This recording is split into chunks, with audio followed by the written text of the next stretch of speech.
Our next speaker is Dr. Tammy Pon.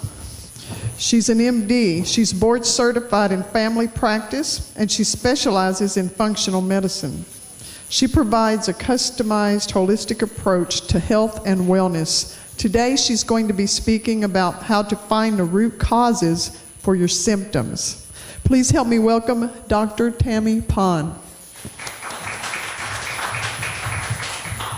Good afternoon to everyone. Now, has anyone heard the term functional medicine? Familiar with it? Okay, most of the time, a lot of people aren't familiar with the term. It's a medical subspecialty, but it's not, the traditional medical model does not recognize it, and so it's more of, I'm going to say, an alternative approach. However, it is based on science. And so on the first slide that you have in your handout, there's a definition of functional medicine. That functional medicine is a science-based healthcare approach that assesses and treats underlying causes of illness through individually tailored therapy to restore health and improve function. So when you can identify the different imbalances that your system has, then you can help restore someone's toward the road to health. So again, if you have imbalances, that leads to dis-ease or disease. And there's a website that I've listed down on the handout, so people who aren't familiar with functional medicine, they can learn more about it. It's also a useful website to find another practitioner.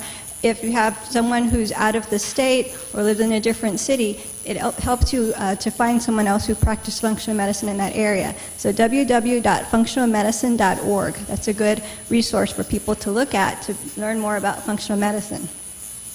And so who might be helped by functional medicine approach? A lot of times it's people that have chronic illnesses that the traditional medical model hasn't quite figured out what to do with. People who have chronic fatigue, even normal medical diseases like rheumatoid arthritis, lupus, ADHD, ulcerative colitis, different illnesses that we can diagnose, but not all the time have answers on how to help people live better lives with that particular disease. So a lot of times people who come to me are people who've gone to even the Mayo Clinic and have been told that they've had this irreversible disease that they're just going to have a continued downward decline. But those people didn't take no for an answer and felt like there has to be something else. And so those are some of the types of people that seek out a functional medicine approach. So one of the things I'll do is look for nutritional deficiencies. And so on your next slide is a snippet from toxicology letters that was written in 1998. And it said approximately 40 micronutrients are required in the human diet. Deficiencies of folic acid, B6, niacin, C, E, iron, and zinc appear to mimic radiation in damaging DNA. I mean, this is really powerful information because not only, because we know that radiation can damage DNA, that's why we try not to x-ray women who are pregnant or even young children, because we know that radiation can cause damage to the DNA. The thing is that even having vitamin deficiencies can do that too. Your body needs certain vitamins and minerals to repair damage that's done just when you're exposed to normal environmental type things like even just ultraviolet rays or chemicals in the environment. They're going to create DNA damage, and if you have what you need to repair, then your DNA can then function as normal. But if you don't have the vitamins and minerals to do that, then you end up with a mutation that can result in cancer or manifest as a disease.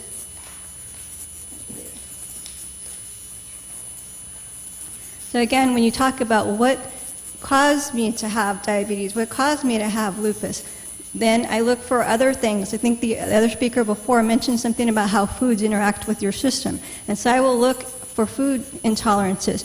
And one really big food is gluten. I have a little resource for you also. There's an NIH website, digestive.nidk.nih.gov. Essentially what I do, if you Google celiac disease, NIH, one of the references will come up as this. And it's a really good summary of what celiac disease is. And has anyone heard of celiac disease? Okay. The thing is that NIH this year has proposed to educate the public and also physicians more about this particular disease. There's a copy of the book cover that I have here. It was written by Dr. Peter Green, who's director of the Celiac Institute in Columbia University, and it was published this year. And if you read part of what he has on the jacket cover, it says that 97% of people who have celiac disease remain undiagnosed. And that's huge. And that's part of the reason why the NIH is trying to educate people and physicians about this. They estimate that 1 in 133 people in the United States have celiac disease. And I know that most of y'all know more than 130 people, and how many of them have celiac disease? Not many people know. And so we go back to the previous slide that I talked about, vitamin and mineral deficiencies. Well, how does that tie together? With the food intolerance, something like with celiac disease is a food sensitivity to gluten, which is a protein that is in wheat, rye, and barley. If a person is not able to properly break down and digest the gluten, then it creates intestinal damage and inflammation. And what I tell my patients, if you think of a carpet, if you think of a shag carpet, that's the way that your intestine lining is. It has all these little finger productions to absorb vitamins and minerals. And that's the way your body then can get the minerals and the vitamins that it needs. However, when you've got inflammation going on with the food intolerance, such as gluten, then those villi become damaged, and instead of a shag carpet, you now have a flat carpet. So you're not able to absorb the vitamins and minerals like you should, and then you get vitamin deficiencies, and then you can have manifestation of disease. Now, the scary thing about celiac disease, it doesn't always manifest as a GI disease. You would think, well, they have diarrhea or they have stomach pain, but some of the people don't. Some people have no symptoms at all, and they're still having the damage and the malabsorption as someone else who has GI symptoms. So you may manifest with osteoporosis. You may manifest with lupus. You may manifest with type 2 diabetes. You may manifest with hypothyroidism. You can manifest in many different ways where you don't have the nutrients for your body to function properly and have a disease and say, I don't know how I got this. Well, it could be because of something else that's causing damage to your intestine, malabsorbing, and not having what you need in order to repair and do what you need, your body's functions and what it needs to do. And so that's one of the things I will do. I will ask my patients to try to eliminate gluten from their diet and see if it makes a difference. Now, there's also another resource that I have on the handout, enterolab.com, enterolab.com. Now, that's a lab that has dedicated itself to also helping to educate people about celiac disease and gluten sensitivity. If you are unsure of what may be causing your particular health issue, if you go to that particular website, they offer tests to help you see if you may be someone who's gluten sensitive. And that gives you a wealth of information to be able to know how you may be able to better get your health back into order. Look at digestive function. Sometimes there could be an infection with a parasite. That also can cause gut imbalances and mineral deficiencies. And then as the speaker before, talking about toxicity, there's different kinds of toxicity. It could be heavy metal, it could be pesticide. So various things can interfere with your system's function. After assessing, then we will come up with a plan. And again, most of it is going to be work on the patient in the sense that I do 20% of the, say, investigation, and then I give the patient a plan. And the rest of the work would be done at home, where you, again, make lifestyle changes, trying to change your diet, and eating properly, and taking the different supplements to try to bring things back into balance.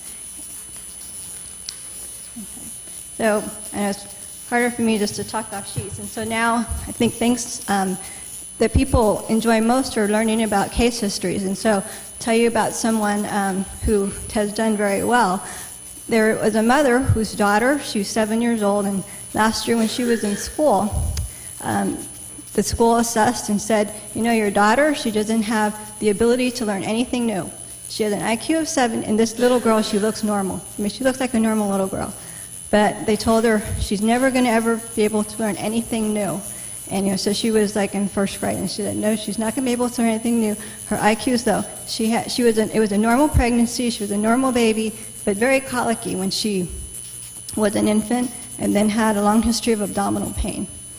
And so mother didn't believe that. She said, no, this can't be true, there must be something else. So she put her in a different school that had more attention with learning differences, and she tried some various other techniques to see if she could help her with her learning capabilities, and that helped to an extent. She learned about gluten, took her off gluten, and that also helped to a certain extent. And then she sought my help because of another patient whom she knew. And We did some testing for nutritional deficiencies, also looked at neurotransmitter imbalances, and with supplementation. On her 6-week follow-up, her mother was really excited to say that the school reports that she's doing very well. She was now able to learn to read. She used to not be able to carry over a word. Like if she saw cat on one page, the next page she couldn't remember cat. But now she was able to carry that over and she's able to read. She couldn't tie her shoes. Now she learned how to tie her shoes. Her IQ had gone up to 30 points, whereas now 100, she was now in a normal range. And that was the difference of assessing what kind of deficiencies she had, what kind of neurotransmitter imbalances she had, and now bringing her back up to a more normal state. And so that's one example. And we talk about, and so that was that mom. She did a lot of work. Again, she was good about having her on a gluten-free diet. She was good about giving her supplements, and it wasn't easy either because the little girl didn't necessarily like the way they taste, but she was really good about making sure that she would take these things, and so that was a good success story. Then I have other people, maybe they can't do everything exactly that would be ideal, but another person, she was an adult, newly diagnosed diabetic, and she didn't feel like following the traditional advice, and so she sought my help. And again, she didn't have the financial resources to do everything. And so I worked primarily on lifestyle with her. Again, she took gluten out of her diet, was good about doing exercise, and the only supplement she really took was a whole food vitamin and fish oil. And after 3 months, she made such a big turnaround as far as her cholesterol levels, her sugar levels, and she lost 40 pounds. But it wasn't like an unhealthy weight loss where she just dropped water weight. She made a big change, again, taking out the gluten and limiting the inflammation. When she went back to her regular doctor for follow-up and she had her blood test done, he said he was amazed at the levels that she was at now. He said that most people take at least 6 months to get where she was in 3 months. And so again, when you take a functional medicine approach, doing what your body wants to do, taking away the things that may create inflammation or any kind of imbalances, then that can make a big difference. Oh. Now, if any people have any questions?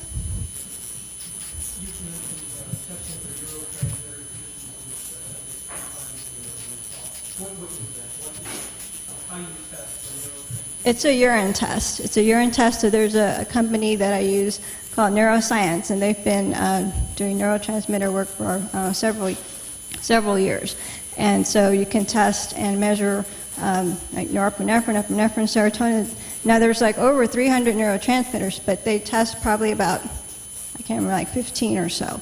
And just using that information, then supplementing different amino acids and different vitamins that can help with the production of the amino acids that are short, or using other things to help bring down the neurotransmitters that are elevated. That's how we do the neurotransmitter work.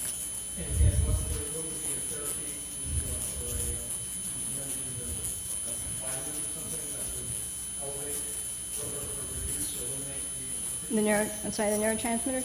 Right.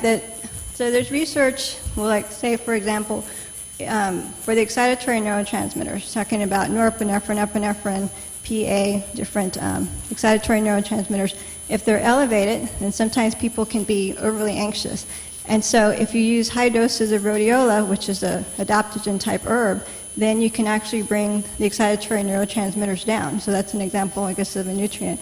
And then when you talk about if they have low norepinephrine, epinephrine, then again, if you give L-tyrosine and then other cofactors that help the body produce norepinephrine, epinephrine, then that's how you can elevate those particular neurotransmitters. That brings up another, that brings up another question in my mind. As a functional medicine specialist, how do you practice what you do of using, say, herbal medicines as opposed to normal pharmacological type medicines that the physician has? Right. I mean, each situation is different. If something is, I want to say, terribly unstable, like someone's blood pressure is 210 over 120, I will have them take regular pharmaceutical medications because when you use something that's more natural, something that's more physiologic, the body has to build, like neurotransmitters, the body has to build those. You're giving the building blocks, you're not giving the neurotransmitters. And so it's not like overnight you're going to see a change. It takes about 4 to 6 weeks for the levels of the neurotransmitters to be altered with the therapy that you're doing. And so if someone had an immediate need for medical stabilization, then I'm still going to use a pharmacologic agent.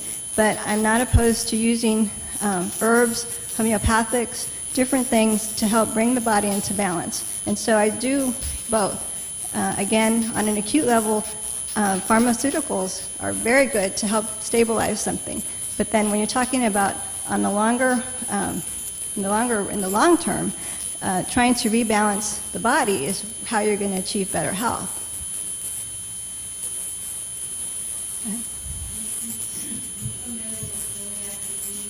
Yes, that's what I was talking about earlier with gluten sensitive. I'm sorry.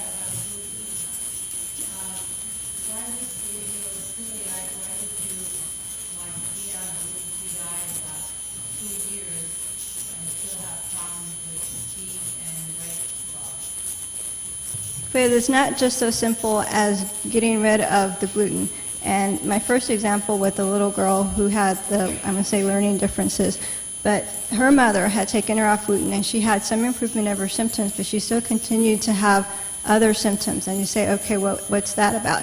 And I explained what happens with celiac disease. You get damage to the intestinal lining. And so part of it is getting off gluten, but the other part is trying to supplement whatever the deficiencies are and repairing the intestinal damage. Because you can take away gluten, but again, if you just think of the intestine, they have, again, there was a shag carpet is what you're supposed to have, and you have a flat carpet so you don't have the villi to absorb the nutrients, then you're not going to be able to get those into your system. So if you think of it as a bucket that has holes in it, and you pour this water in the bucket, the water's all going to leak out.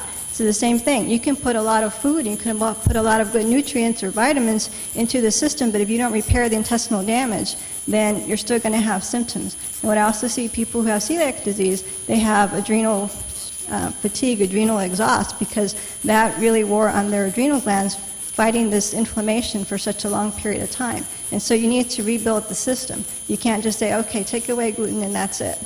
There's more to it than that.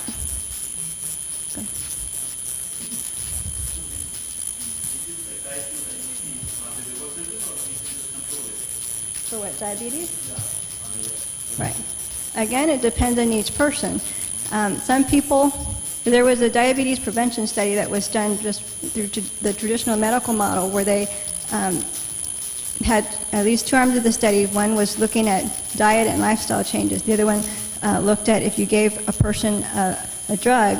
The one was metformin, which is used for treating diabetics. If you gave them that drug, could you prevent diabetes? And I think the study, I can't remember, was 3 to 5 years. And at the end of the study, 60%, there was a 60% reduction in the people that just did the lifestyle changes versus 30% with the drug.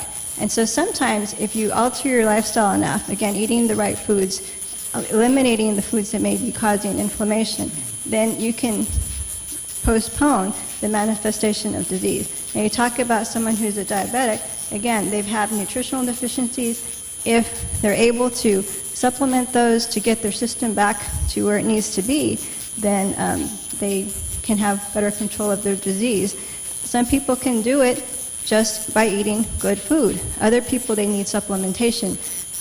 Everyone is so different. Just like if you are trying to, let's say, rebuild a house, every house has a different level of disrepair.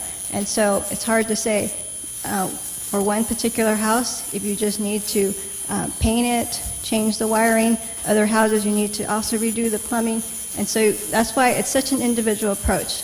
I don't have a specific plan for a diabetic. I don't have a specific plan for someone with rheumatoid arthritis because I need to listen to the person, see where they're at, and see what's wrong with their particular system.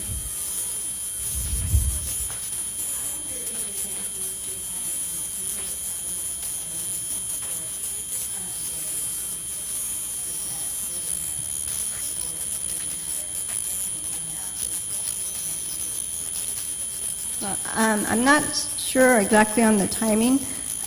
I'm a realist. People are very busy, and so most of the time I try to do things at least no more than twice a day if possible, because it's not easy for people to do things 3 times a day. But at the minimum or the maximum, I try to do it twice a day if it's something that needs to be supplemented that way. As far as the amount, everyone's different.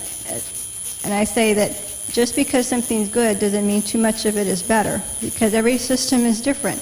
And so having more of something could be toxic. So just because, like, there's all this work on vitamin D right now, and vitamin D, yes, is good, and they're saying we need more of it than they used to think, and so taking 1,000 international units a day is what's recommended. Thing is, it's a fat-soluble vitamin, so having too much of it in your system can be toxic. And so I don't believe in mega doses of vitamins. Again, I assess and see where a person's at and then try to supplement in that regards, and I don't try to overdo something. Again, the name of my practice is Designer Health Concept. And I believe that we were created by God and that there's a specific design to us. And so I try to honor the design. I don't try to like overpower it. I just try to do what makes sense. And I don't, again, I try to do things on a physiologic level. So I try to look at levels and try to see where we're at and not just overdo. Some people, when they do hormone replacement, they think more is better. And I don't agree with that philosophy. So everyone has a different philosophy. Mine is to try to be more physiologic.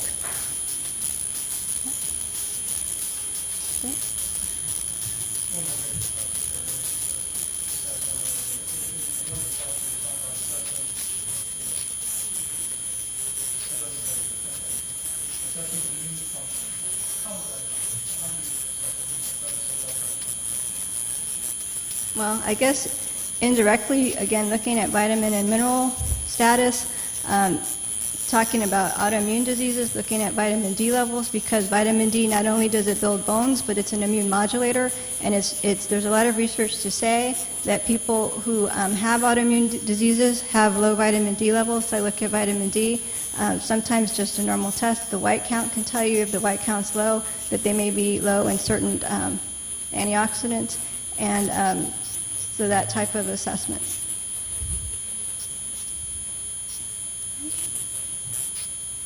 Just if there's...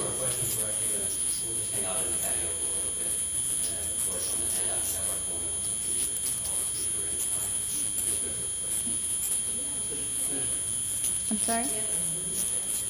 No, we had one last year, but we have 2 girls, and it's hard to take out another whole weekend, so... Sure.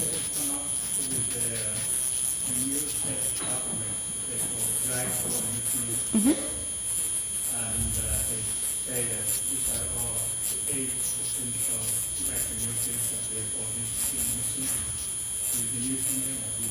Okay, I'm familiar with that term, and again, I think there's so many good supplement companies, so many good supplements, but I don't think that there's just one that does everything, because again, and there's different companies that have research on their particular supplements. But in the work I've done, I have not found that there's one thing that fixes everything.